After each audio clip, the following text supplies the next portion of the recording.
नमस्कार साथियों, मैं हूं नीर लर्न नाउ की एक और वीडियो के साथ, जिसमें आप जानेंगे नॉर्थ वेल से साउथ के बारे में कि कौन है आगे। चलिए देखते हैं मैं किस बारे में बात कर रहा हूँ। कौन है आगे, सच में बता रहा हूँ आप थोड़े शौक होने वाले इस वीडियो से। मैं इस वीडियो में बात करना हूँ खाने के बारे में। आपको ऐसा लग रहा हो तो शायद नहीं, क्योंकि स्वाद के बारे में बात नहीं करने वाला हूँ मैं। स्वाद के बारे में बात नहीं करने वाला हूँ मैं कि वहाँ का डोसा अच्छा होता है बुरा होता है, यहाँ का छोले भटूरे अच्छे होते हैं बुरे होते हैं, इस बारे में बात नहीं होने वाली है। तो फिर क्या बात होने वाली है? फिल्म इंडस्ट्री के बारे में, जिसमें मैं वहाँ की टॉलीवुड के बारे में बताऊंगी कि अच्छी है बुरी है, वहाँ की मूवीज़ अच्छी है, एक्टिंग अच्छी है, यहाँ की एक्टिंग अच्छी है बुरी है। इस बारे में नहीं, मैं इस बारे में भी बात नहीं करने वाला हूँ। मैं बात करने वाला हूँ टैक्स के बारे में, जो हम आप देते हैं डायरेक्ट और इनडायरेक्ट तरीके से। तो क्या है, कैसे हैं टैक्सेस, तो हमको पता ही है। कोई प्रोडक्ट खरीदते हैं तो उसके साथ टैक्स देते हैं, या फिर हमारी इनकम ज़्यादा है तो हम इनकम टैक्स के रूप में देते हैं। तो देखते हैं ये कौन सी बात हुई जो मैं करने जा रहा हूँ। हाँ, भारत के सारे राज्य केंद्र सरकार को टैक्स देते हैं। केंद्र सरकार को टैक्स देते हैं, उसके बाद क्या होता है? केंद्र सरकार वापस पैसे देती है, कुछ पैसे वापस देती है। ये कुछ है या ज़्यादा है, इसी वीडियो में आपको पता चल जाएगा। अगर हम एक डेटा को वो ले और फिर माने कि हर राज्य अगर 100 रुपये दे रहा है, 100 रुपये केंद्र सरकार को दे रहा है, जी लिख रहा हूँ सेंट्रल गवर्नमेंट को, तो 100 रुपये दे रहा है तो उसको कितने रुपए मिलते हैं? चलो इसी डेटा के हिसाब, मतलब जो डेटा मैं लेने वाला हूँ उसके बेसिस मान के देखते हैं। तमिलनाडु, जो कि एक साउथ इंडिया का राज्य है, जो 100 रुपये अगर गवर्नमेंट को दे रहा है, सेंट्रल गवर्नमेंट को, तो उसको कितना मिल रहा है? 29 रुपीज़ उसको रिटर्न में मिल रहे हैं। सच में टैक्स दे भी रहे और उसको टैक्स को वापस भी मिल रहा है, बढ़िया बात है। आप तो ऐसा करके खुश हो रहे होंगे। तो नेक्स्ट स्लाइड देखिए, उत्तर प्रदेश के बारे में, जो अगर 100 रुपये केंद्र सरकार को दे रहा है तो उसको विभिन्न योजनाओं के रूप में उसको 270 रुपये वापस मिल रहे हैं।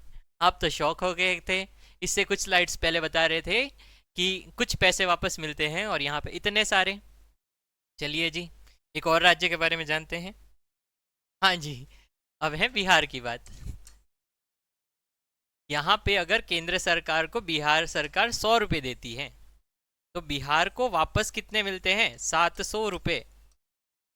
700 रुपये सेंट्रल गवर्नमेंट वापस देती है अलग अलग योजनाओं के लिए, वेलफेयर स्कीम्स के लिए। ऐसा क्यों है? 15th फाइनेंस कमीशन ने क्या कहा? उसने कहा कि रेवेन्यू शेयरिंग जनगणना के आधार पर होती है। जिस राज्य की जनसंख्या ज़्यादा है, जनगणना में वहाँ का नंबर ऊपर आ रहा है, तो फिर वहाँ पे लोग ज़्यादा होंगे तो उनकी वेलफेयर स्कीम्स के लिए उनको ज़्यादा पैसे दिए जाएंगे। ऐसा 15th फाइनेंस कमीशन का कहना है। क्लियरली ये माना जा सकता है, more population is equal to more funds. यही मतलब, जिन राज्यों की ज़्यादा जनता होगी उनको ज़्यादा फंड्स मिलेंगे।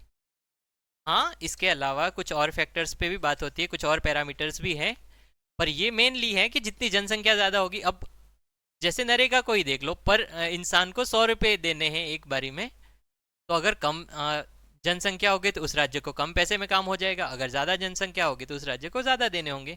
ये एक सिंपल सा एग्जाम्पल था। तो ये साफ दिखता है साउथ के राज्यों को कम फंड्स मिल रहे हैं। इसके इसके लिए साउथ क्या कहता है? साउथ के स्टेट्स कहते हैं हम लोग डेवलपमेंट में आगे हैं, पॉपुलेशन कंट्रोल सही से कर रहे हैं और पैरामीटर्स में अभी आगे हैं हम, तो फिर हमको कम फंड्स क्यों मिल रहे हैं? हमको तो रिवॉर्ड्स मिलने चाहिए कि हमने अच्छा काम किया है। फंड्स कम क्यों हो रहे हैं हमारे? अगर हमको और ज़्यादा अच्छे से मिलेंगी, मतलब फंड्स, तो हम और ज़्यादा अच्छे से ग्रो कर पाएंगे और भी चीज़ें। तो आपको क्या लगता है, सारे फंड्स और मतलब फर्टिलाइजर्स, यहाँ पे एग्जांपल ले रहे हैं, अगर एक पेड़ है जो बहुत सारे फ्रूट्स दे रहा है, तो हम उसको फर्टिलाइज़र देंगे, उसका देख रेख करेंगे, उसका ध्यान देंगे, उसके ऊपर ध्यान देंगे, या फिर उस पेड़ पे जिस पे कम फ्रूट्स लगे हुए हैं उसको ध्यान देंगे, वहाँ पे फर्टिलाइजर्स देंगे ये यहाँ पे।